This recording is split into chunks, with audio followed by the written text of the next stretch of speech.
today's podcast, we talk about how coaching is being like a good parent. We focus on the trends to stop the RPO, and we think about opportunities to develop and advance your career. And joining me to talk about all those things is the co-defensive coordinator and defensive line coach at Duke, Ben Albert. Coach, it's great to have you here today.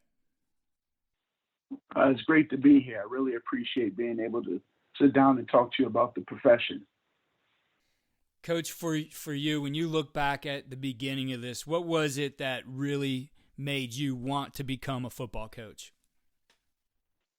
Well, I was fortunate in my life to have many, many great men that coach this great sport that we all love and enjoy. And they opened my eyes to the importance of the lessons that you learn from football. I was introduced to my first football coach was a fellow by the name of Barry Rosser in Paterson, New Jersey. He went on to become the head coach at Eastside High School, and his son is now a coach up in Massachusetts. He won a championship down in Tennessee as a head coach. My high school coach, John Alvarado at Passaic County Tech, was very influential in my life. And, he continues to be, as well as, Jim Reed, my college coach at the University of Massachusetts. I learned a lot of really, really valuable lessons. Football has really been good to me, and that exposure from those men that I just mentioned, has been incredible, and it continues to be. Some of the colleagues that I've had an opportunity to work with, some of my college teammates, Joe Cullen, who's now the defensive coordinator with the Jacksonville Jaguars, Steve Adazio, the head coach at Colorado State. I had an opportunity to work with Coach Shiano at Rutgers, Casey Keeler, Sam Houston, Coach Nick Rapone just won a Super Bowl with the Tampa Bay Buccaneers. He and I worked together at the University of Delaware under Coach Keeler. And, probably the guy who had the greatest impact, in terms of, where I am philosophically right now as a coach, Don Brown. Don Brown and I, we worked together at Boston College, and we're fortunate enough to coach, our final year at BC, the number one rated defense in many statistical categories. So, it's been great, man. Being able to be around all those great men. They helped me get to where I am. Football, as I said, has been good. The valuable life lessons, the value of hard work, the value of perseverance, getting up when you're knocked down. All of those things, are invaluable to a person in life, and football has opened my eyes to it. Coach, I know you're a part of a very strong culture of football and just organizational excellence at Duke. I've been able to have Matt Guerreri on the podcast, Joe Casper, Eli Kima did a clinic with us about a year ago, and so you hear about the 55 and how big that is to your culture for your players across all positions. Talk to us about the 55 for defense, especially for your defensive linemen.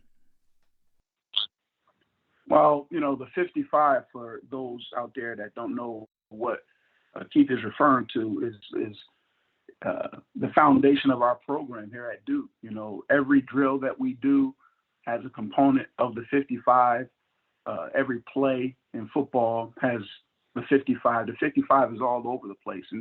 And the 55 is really 5 things within 5 seconds that you have to do to have success on any football play. The average football play is 5 seconds.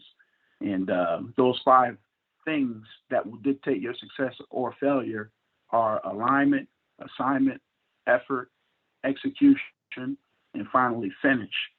So, those things are very, very important to the success of a football play. And if you get right down to it, those 5 things are really important to success in anything you endeavor in life. Alignment. If you're a part of an organization, everybody within the organization has to be aligned in order for, the organization to have a chance at success. The second part of it, assignment. If you have an assignment, everybody has an individual assignment that they have to complete. Effort. You can't get anywhere without effort. Execution. Execution is final. Anybody that's sitting on death row and they're waiting to be executed, that's final. That's the end. There is no coming back. So the execution is really, really paramount. And then finally, everything that you do in life, you're measured by how you finish.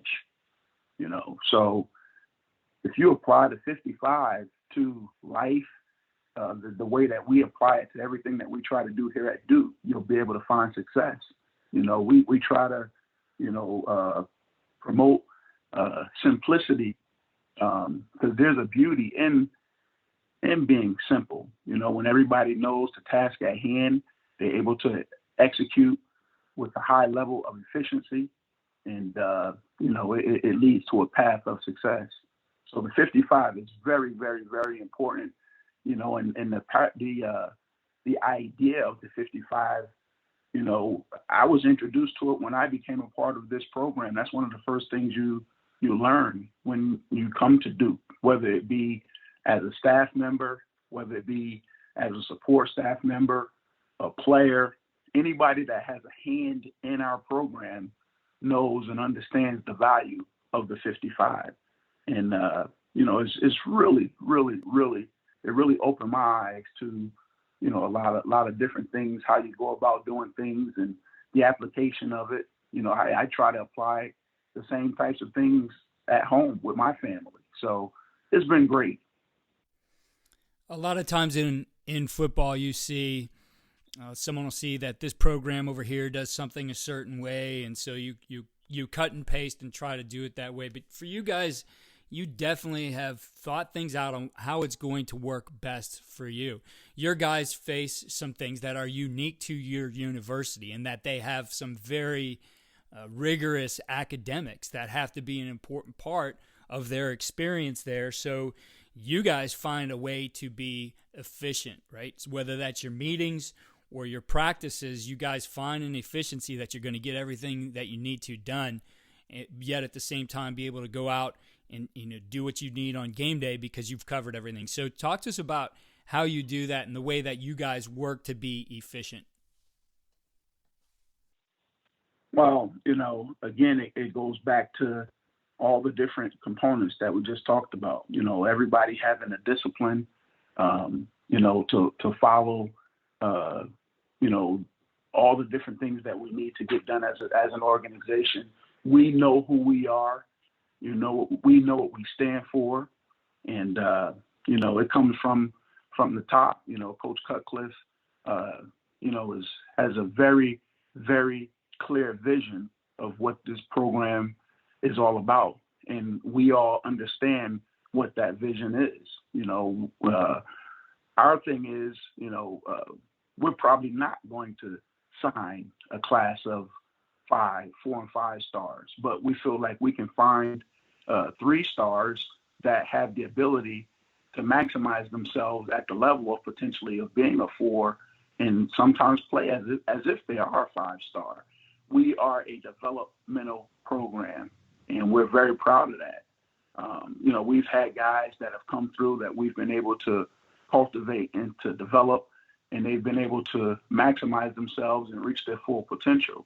And that's one of the tenets of the program, being at your absolute best, and not only on the football field, but off the football field as well. At Duke, we're trying to produce future captains of industry, guys that are going on and who are going to lead Fortune 500 companies, guys who will go on and be lawyers, guys who are going to go on and be doctors, engineers, high-level people who are going to essentially dictate the success or failure of our country as we continue to move forward. So it's really a great place to be in that regard, and when we go into a home to recruit, we're very clear in terms of the demands of the program, and our thing is we're basically presenting to a young man what the university will be able to do for them in the next 40 to 50 years. And, sitting down talking to a 16, 17-year-old, sometimes those guys can't visualize that far ahead. But the guys that are unique and have that ability to do so, those are the guys that belong at a place like Duke, because they understand that it is not just the next 4 or 5 years of fun, but it's about dedicating yourself so that you can go on and really change the life of, future generations of your family. So it's a great place in that regard. And in that respect, Coach, you talked to me before we got going about coaching being like good parenting. How do you take that approach in developing your players on and off the field? Well, the biggest thing that I try to incorporate in my coaching is trying to develop the whole person, develop the whole human. I like to spend, 5 minutes a day with my guys just talking about current events, different things that are happening and impacting their lives, trying to get to know where their interests are academically and what is the best way that I can help them accomplish their goals, to me, good coaching is like good parenting. A good coach during the week is basically preparing his athletes to be able to go on and do great things on game day, and a good parent is essentially doing the same thing. You're cultivating your child for their game day, and their game day is when they leave the nest. Are they fully functional humans that are going to go on and be able to have a positive influence on the people they are around? Are they going to be able to pick themselves up when they experience failure? Are they going to be able to do all the necessary things that it takes to have success in life? So in many regards, to me, I do believe good coaching is just like good parenting in terms of preparing. We want to prepare our kids for success both on and off the football field. Coach, one of the things you have to prepare for as a defensive coordinator is the RPO game, which is ever evolving. I told you before we got going, I was moderating a clinic talk with Nick Saban a couple weeks ago, and he leaned into the computer camera and said, you offensive guys out there, I'm going to tell you this, y'all are the Taliban. And, he laughed about it and chuckled, but, his point being that these RPOs are really designing different ways to stress the defense. So for you, it's a lot of guys ask you what you like to do, but you're also out there looking for some of those trends. What things do you see developing in terms of being able to stop the RPO? Well, the game has become a game within a game. One of the first conversations I had with Coach Cutcliffe prior to coming to Duke, we talked about junction points and the ability to coach junction points. And junction points are defined as, any time an opposing player, is at a meeting space with another player from a different team. And junction points are all over the field. It happens in the secondary between the corner and the wide receiver. It happens, obviously, up front with the defensive and offensive lines, between the linebackers and running backs. They're all over the place. So in today's game, your ability to win those individual battles, those junction point wins, will dictate your success or failure. So, we implement basically a man-free system, but we also incorporate some brackets in our system. And, we will play some zone coverages and so forth and so on in some of the later downs and situations and stuff. But first and 10, as you indicated, you have to be able to handle the run pass options. And the best way I believe you do it is by playing, tight coverages. You reduce the playbook somewhat. It ends up being either slants, fades, or rubs in terms of the routes that you got to see. So you reduce the route tree down to almost an elemental level where it becomes me against you. And, I think as a defensive guy, we're always trying to figure out how we can gain a numerical advantage. And the RPO is the great equalizer, it is challenging. And it is, one of those things as a defender, you say to yourself, man, you're always trying to, as soon as we feel like we caught up with them, those guys come up with something new. But that's the beauty of the game. That's why people come to watch it. That's why we enjoy coaching. Because of all those unique challenges that you have a lot of really, really smart, young, innovative people, and you have some older guys who have adapted to some of the new things and incorporated into, some of the old into a mesh that makes it even that much more harder to defend. So it's a great time right now for football because it is exciting. We just have to continue to get better defensively in terms of developing our guys and having them understand exactly what it is we're trying to take away and how we're going to go about doing so. It seems like when we talk about RPO, it's a foregone conclusion that just everything's going to handle itself in the box as far as the run game. And, we focus on different ways we can get guys into those areas or, taking, maybe dropping somebody down and taking that stress off of what might be the defender they're trying to be in conflict. But we don't talk a lot about the role of the defensive lineman in the RPO game. So for you, and especially working with these guys on a daily basis, what things do you feel are necessary for a defensive line to do to help take some of the stress off of the rest of the defense? Well, our defense is built on trying to create havoc. So, for a defensive guy, the thing that makes it hard for us, you can take a less of an athlete as an offensive lineman, and now the RPO is a great equalizer because that kid may not necessarily be a great pass protector, but because the defense is somewhat conflicted as to whether is it truly run, is it truly pass, and again, a lot of the RPOs, the offensive line of scrimmage it looks like a run play. Right. So it's hard, or it can be hard to create those havoc type plays that we're trying to create. So the biggest thing that we try to do is we try to gang up on the run game, and we a lot of different movements, a lot of stunts, linebacker hit it.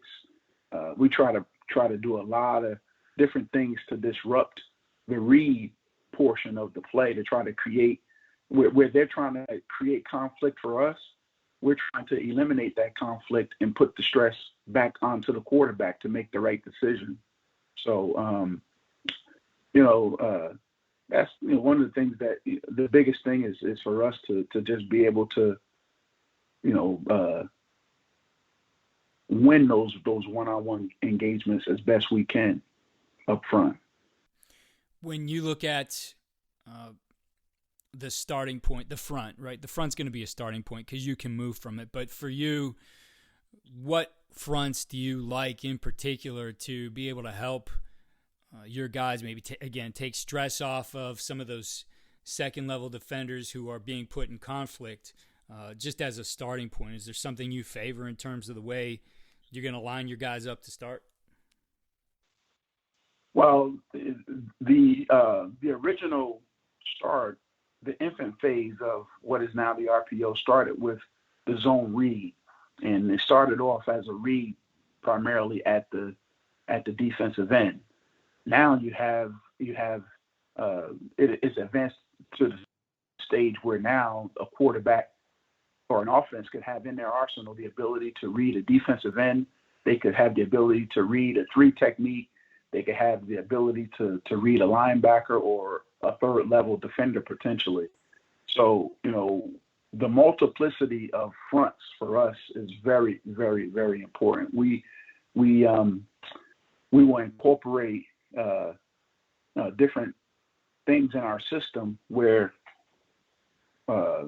anywhere from tight eagle to split eagle to a double eagle, bear defense, we have it all in our arsenal. So we're constantly trying to move the pictures, for the offensive line in terms of what they have to prepare themselves for, to try to give ourselves an advantage, and we're a very aggressive defense philosophically. We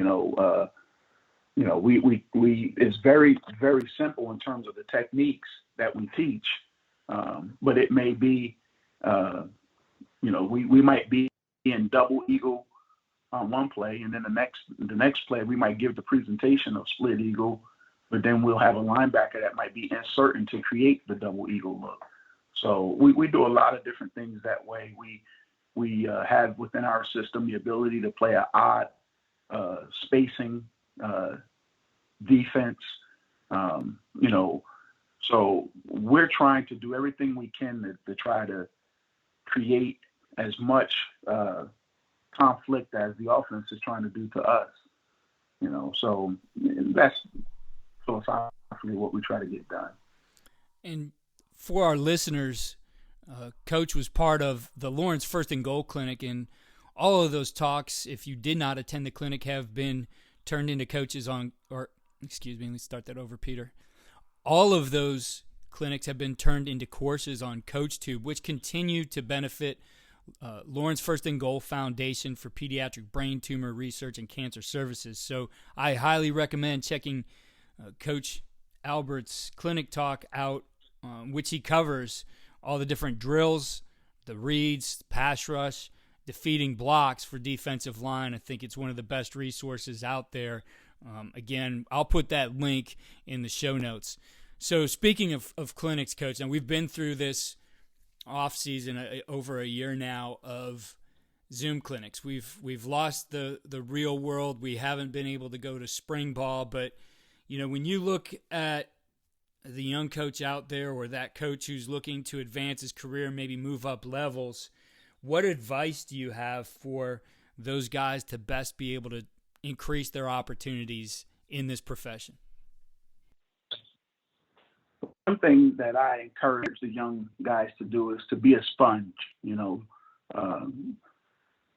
There's more mediums than ever before in terms of clinics, in terms of online stuff, but football coaching and coaching is teaching is really about relationships. So I encourage, young coaches to get out and try to visit as many places as possible. I know it's tough right now because of the COVID pandemic, but as soon as we return to normalcy, the thing that I tried to do when I was a young coach coming up was I tried to work as many camps as I could. I tried to visit as many places as I could. I tried to make friends with people that I had interest in. Things that I thought would be helpful or beneficial to me. I would get in the car and I would go and visit. I would try to sit in on meetings. I would go and sit in on Joe Cullen, as I mentioned earlier, who's the defensive coordinator now for the Jacksonville Jaguars. I would go and I would sit in on his position meetings. I would go and I would sit in on team meetings. If I was fortunate enough to have that option. But just being in that environment, it exposed me to what it entails to be a good quality coach. You are a teacher. As a coach, you are a teacher, and teaching is about cultivating. And I encourage those guys to if you are interested in becoming a better coach, get out, be active, involve yourself, go work camps, go meet people. If you have questions that you don't quite understand or know the answer to, find somebody that's doing the things that you would like to do, pattern your process behind what they do. And it's not just football coaching either. One of the coaches who was very influential to me, whom I never had an opportunity to meet, was John Thompson at Georgetown. When I was a kid, I grew up, I was a huge Georgetown basketball fan, and he has a book out that's an autobiography now detailing his life, and just reading about some of the things that he stood for, his philosophies and those types of things. Those are all different things that will help you become a better coach. All the different resources are available. Use them, utilize them.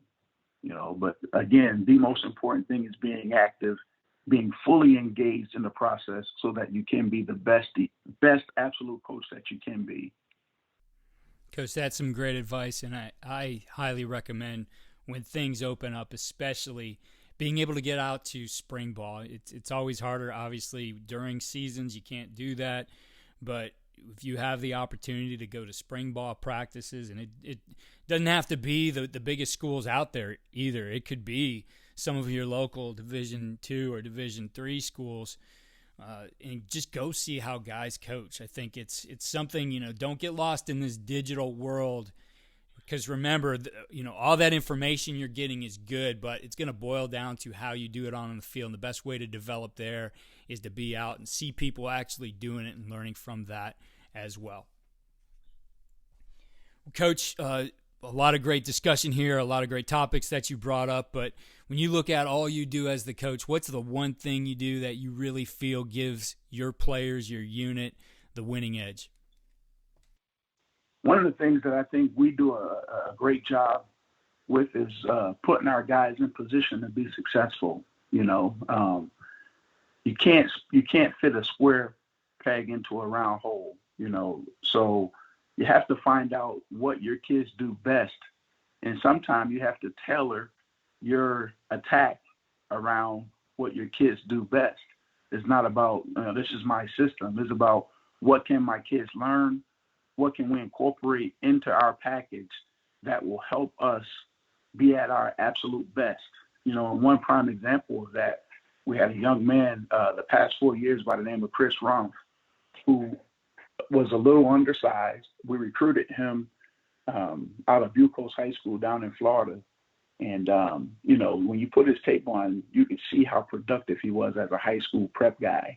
And when he got to Duke, it was the same deal. He was a little undersized, but you talk about production. I mean, the kid was very productive. So we found a way to get him on the field, a lot of different unique ways to move him around and get him on the field and get him involved with what we were doing. And, it was to the benefit of our defense.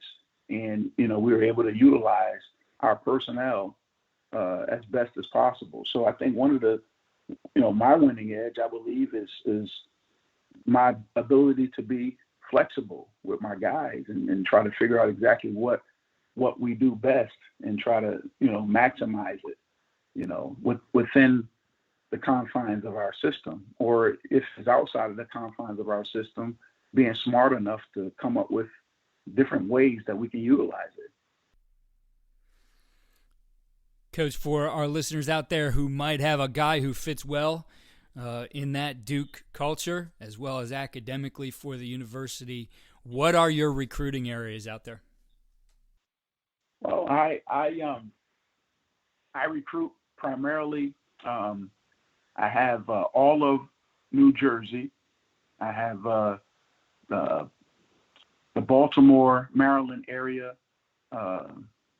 I have select schools in the Washington, D.C. area. Me and Coach Benedict, we break up the Maryland, D.C. area, But generally speaking, because I coach the defensive front, I'm really all over the country. nationally scouring, guys that play the defensive line position. But I'm primarily in that northeast corridor between, New York, New Jersey, Maryland. That Mid-Atlantic region is where I primarily base out of. And Coach, what's the best way for coaches to contact you to share a player or just learn more about what you do at Duke? Well, I mean, my email address is ba92@duke.edu. I have really no secrets. I've been fortunate enough to be around a lot of great men. I love football and I love sharing, different things. I love, the great thing about it, a lot of times when guys reach out, I end up taking away more than I give is a give and take, So, the other thing is our doors are always open in terms of practices and so forth and so on. So when we do return to a normal situation, I encourage guys to come and watch our practices, come and sit in on our meetings and, really, really get a feel for, our approach. I think we have a very unique approach to our teaching methods. Our meetings are very energetic. We have a great young coaching staff that do a tremendous job of incorporating a lot of modern day, techniques into our concepts of this implementing the information to our kids, and we would love to have anybody that's interested in coming that wants to learn. Our Duke University is an open book. Our head coach, Coach Cutcliffe, is an ambassador, for the sport, and we would love for people to come and get an idea of who we are and what we represent. Coach, I appreciate you spending the time with us here today and appreciate your approach to this game. Best of luck to you and the Blue Devils in 2021. Thank you. Continue to take care and continue to stay safe. Thank you again for listening to the Coaching Coordinator Podcast.